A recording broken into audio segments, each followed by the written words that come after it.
What is good, YouTube? Quinn Wade basketball analysis coming to y'all with a quick video. Today we're going to talk about PJ Tucker getting traded to Milwaukee. The Bucks have agreed to acquire PJ Tucker from the Houston Rockets. The package is going to include Tucker, Rodions, Kurucs, and the Milwaukee 22 first round pick. And they will do it for D.J Augustine, who they just picked up, D.J Wilson, and a 2023 unprotected first round pick. The Rockets also get the right to swap its second pick in Milwaukee's first pick unless it falls to 1 through 9. The Bucks will also trade Torrey Craig to the Phoenix Suns.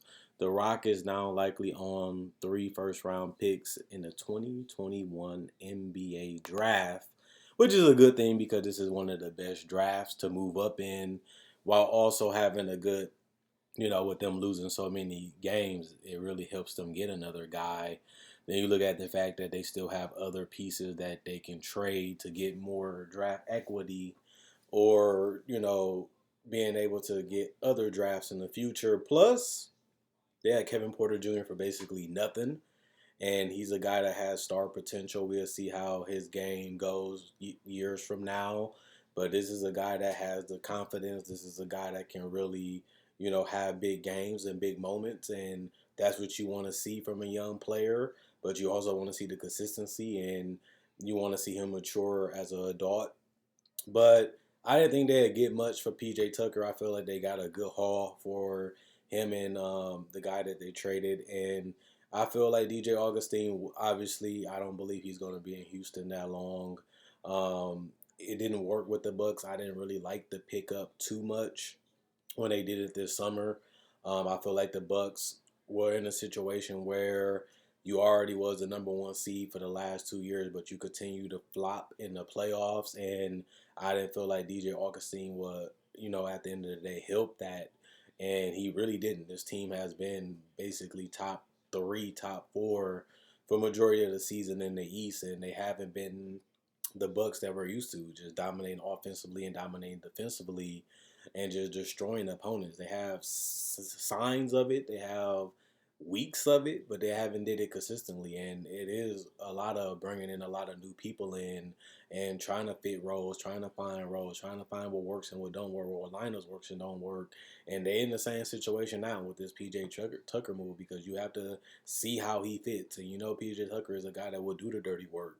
He can play a lot of positions, and he's willing to do it. He's a switchable guy, which is good for what they try to do defensively. And this is a guy that's unselfish. He's willing to sit in the corner and hit a three, and that's all he wants to do, and that's all they need him to do.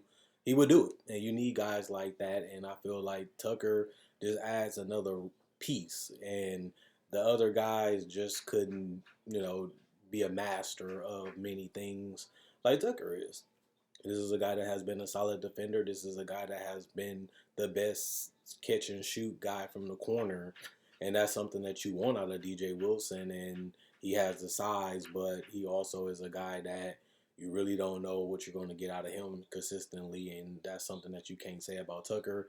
I know that Tucker didn't have the greatest year. A lot of it had to do with a lot of pieces being moved in Houston, injuries, and other things with lineup changes. But this is a guy that if you put him on the court, he's going to do all that you need, and that's all you can really do at the end of the day. So I do expect Torrey Craig to be a decent piece for Phoenix, because he is a solid defender, and he is a guy that will give them some wing depth that they possibly would need against certain teams in the Western Conference.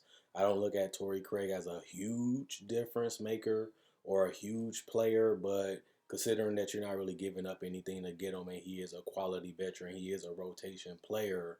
At the end of the day, I think that makes sense for Phoenix, as they have already been the number two seed in the West for a couple weeks now, and they're just trying to build upon having guys that can help them be more dangerous in the playoffs. And I think that getting Torrey Craig was a good pickup for them, and it does make sense.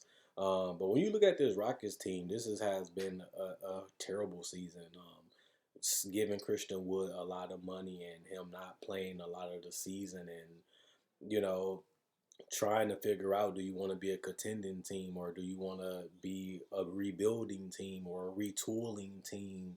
As I thought that the Oladipo trade didn't make sense, because you had Karis LeVert, a guy that was already on a guaranteed contract, and then you trade a pick just to get Oladipo who can walk, and even if you get something for him, it's not going to be much because at the end of the day he hasn't played that well so far in Houston, and you're selling him low if you get rid of him at this point. And even if you let him walk, you get cap space.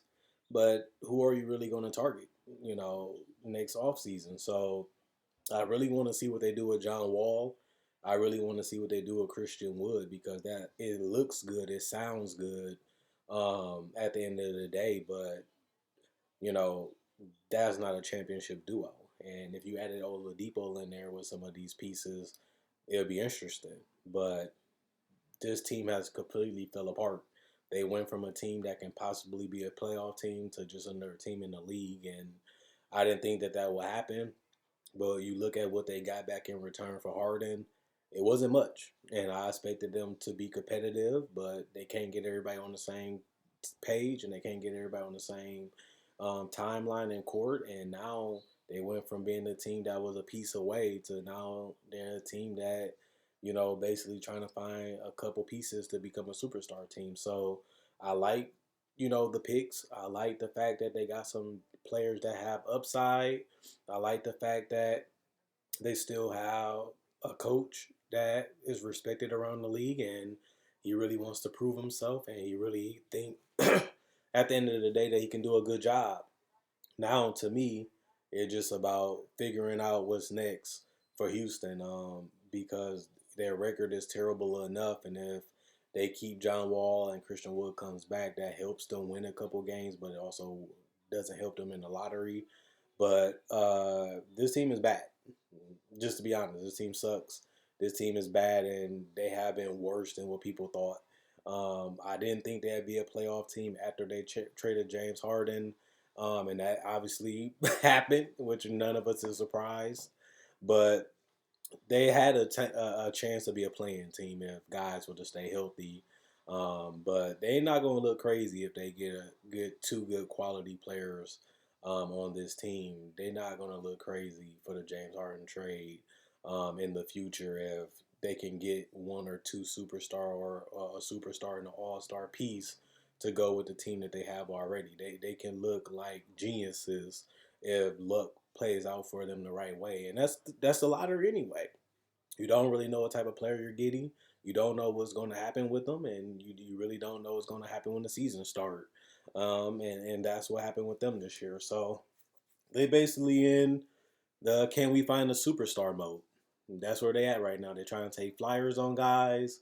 They're trying to take chances on guys while also, you know, being bad enough to where if these guys don't work out or these guys don't fit, we can always hit the lottery and try to develop and get one that way. So, Houston fans, it don't look that ugly. It don't look that bad. I know y'all love the James Harden era. I know y'all felt like y'all could have won a title with him, but he's doing fine in Brooklyn, and they have a huge chance to win it all. So it makes sense why he went there. But y'all situation not as bad as other teams, and it could be a sunny day within 2 years for this Houston Rockets organization. And that's something that I wouldn't have said a month ago, but that's something that could be very reality now. So we'll see what happens with them. Other than that, I ain't really got much to say about D.J. Wilson. He's a rotation player. Kurucs is a solid player, so I don't really have a problem with that. You don't really mind giving up the first round pick because it's part of the package. And I think the Bucks gave up a lot for PJ Tucker in that sense, but the Bucks are just championship or bust at this point, and they're trying to do whatever they can to increase their chances of doing it. And it makes sense in that regard. But this is absolutely crazy how the Rockets season has went, and now we have to basically play the waiting game to see what they can become in the future. So if you're a Rockets fan, keep your head up, stay positive, be a little bit patient within the next 2 to 3 years, and you might have a completely different cast, a completely different team, but at the end of the day, the future look bright for Rockets fans right now, if they luck hit right. So this could be a fast rebuild, depending on how the draft go for them and what else they can get with the players they have on their roster. And it's unfortunate that y'all going to be one of the worst teams in the league. But look at it like this: the goal was to go in with Harden and figure it out, and now y'all have to go to Plan B. Plan B is better than Plan C. It's better than Plan E, F, G. But at the same time, luck is involved in a lot of the things that happen in the league. And now y'all just gotta wait and see what happens with y'all. Other than that, Quinn Wade, basketball analysis, I'm gone. And I'll be back to y'all with the Trevor Ariza trade.